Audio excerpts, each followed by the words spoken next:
Hey folks, what's up? Max here from Kids Fishing TV, and today I'm here on beautiful Plum Island doing a little bit of striper fishing. We got the first fish of the day. These fish are just beautiful. So he's not too big, not too small, but he's definitely a nice fish, put up a nice bite. So we're gonna get a release on him if you want to call us with the camera. Get the release. There you go.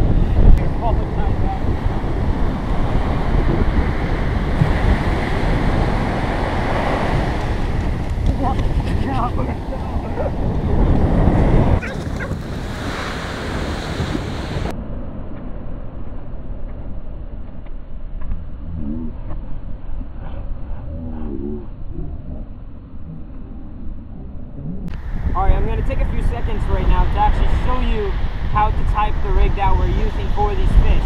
And I mean, just because we're using it here in New England doesn't mean that it's not going to work in other parts of the country or even the world. What I have right here is I have a Hero fluorocarbon leader. This stuff is the best fluorocarbon on the market because it is the most invisible. Pull about the length of one arm to another. Now I know everyone has different sized arms, but that's just the general rule of thumb. Now we are ready to tie that onto our main line. That's what I'm going to do right now. I'm just going to do the double uni. Trim the tag ends. We recommend using from about 1 to 3 ounces, and this one is 2, and it's a pyramid sinker. And the reason why, I'll show you right now why we use a pyramid sinker.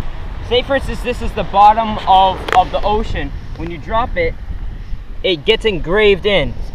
Now normally water would take it and it would just go down like that. And once it's in like that and it's compact down from the water on top of it, it doesn't move at all. If you have a circular weight, it's going to start rolling around. Get our leader and put it through the hole on the weight, little loop. And you can do, again, a bunch of different types of knots to it. Alright, so now what you're going to want to do, once you have the weight attached, is you're going to want to get your hook. Again, I said the key to catching a lot more fish here on the beaches, even big fish, is to use a smaller hook. So we got a circle hook here. Circle hooks are also a lot more effective than J hooks when you're fishing off the beach.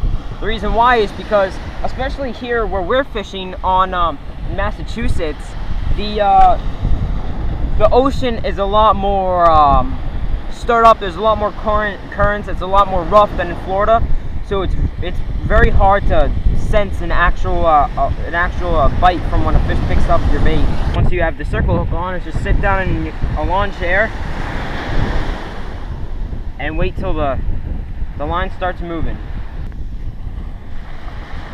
Clam is a very good bait over here, and what you want to do is you want to cut a meaty part of the clam so that it stays on your hook well. You're gonna thread it through the clam twice. I like to do.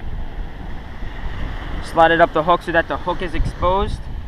Now we're ready to cast.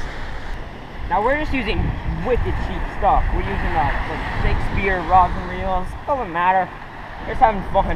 The reel's probably gonna blow up if you get an actual nice one. Whip it out there. Let it sink. Leave the tail open, because over here in Massachusetts, it's not like Florida. You go that. Oh, the thing's on my phone. Hold the thing. Hey!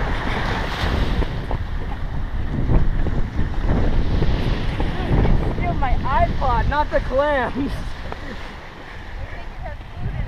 Yeah, it took this instead of the clams. This is my iPod.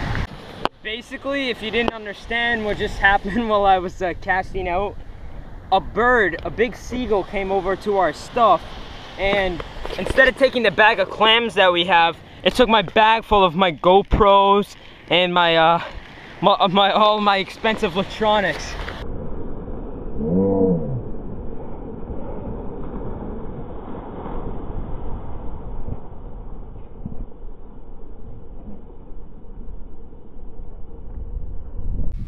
Alrighty folks, it is Max here.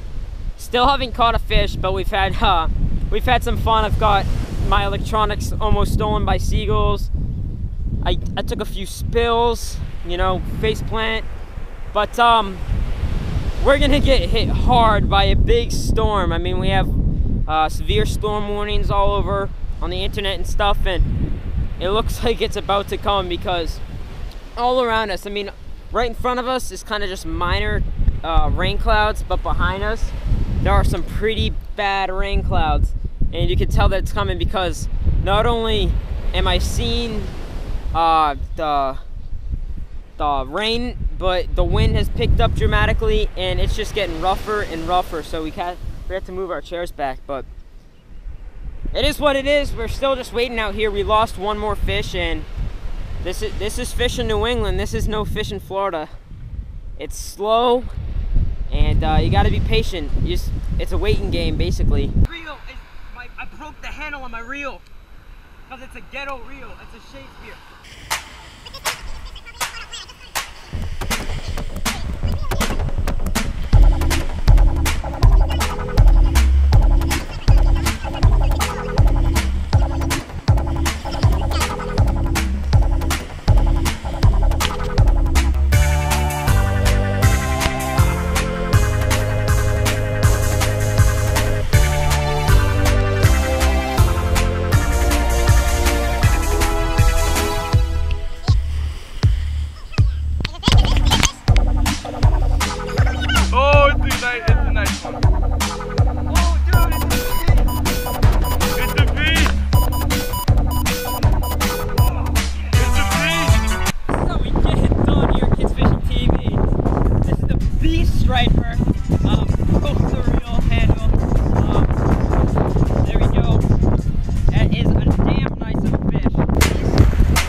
TV, dude.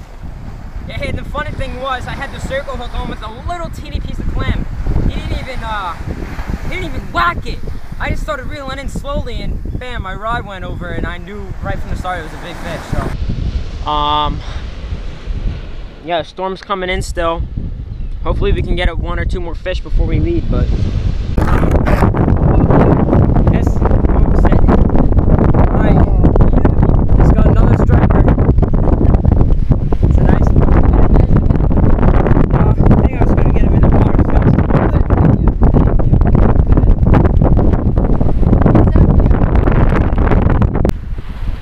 All right, what happened with that fish is my friend who I'm fishing with today, Jake, he went to go get lunch, so he's out and about getting lunch, and so I'm all here alone, and I started fighting this fish, and this older lady came up to me, and she started kind of, I don't know, you could tell she was quite emotional over the fish, so she was basically in tears, crying, saying she hopes that the fish didn't die, so I kind of wanted to get the fish back in the water as soon as possible. So that's why the video wasn't that good, but that was the second big actual fish of the day and the third fish of the day.